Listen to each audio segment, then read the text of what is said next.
আমি আমার সকল নেতাদের কাছে আমার অনুরোধ থাকবে, যারা এখানে উপস্থিত আছেন, আমরা সবাই ঐক্যবদ্ধভাবে, যেভাবে অতীতে আমরা ঐক্যবদ্ধভাবে কাজ করেছি, আমরা চাই সকল বিভেদ, সকল দ্বন্দ্ব ভুলে গিয়ে ঐক্যবদ্ধভাবে আমরা কাজ করতে চাই।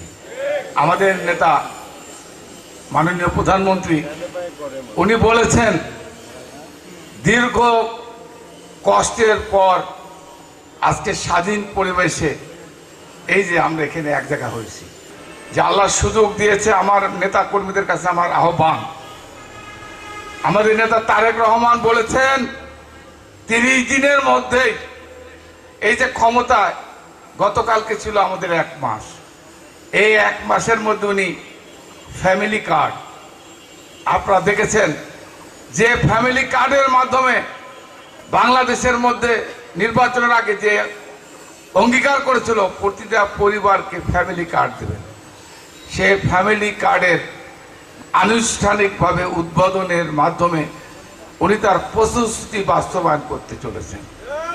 আপনারা দেখেছেন ফ্যামিলি কার্ড, তারপরে উনি ইমাম মুয়াজ্জিন, যারা এই সমাজের সবচেয়ে সম্মানীয় ব্যক্তি হিসাবে আমরা যাদেরকে সম্মান করি, এই মসজিদের ইমামরা যারা দীর্ঘ 50-60টা বছর অতিবাহিত হয়েছে, কখনোই সরকারি বেতন ভাতা অনুদান পায় না। এই প্রথম প্রতিটা মসজিদের ইমাম মুয়াজ্জিনদেরকে উনি বেতন ভাতার ব্যবস্থা করেছেন।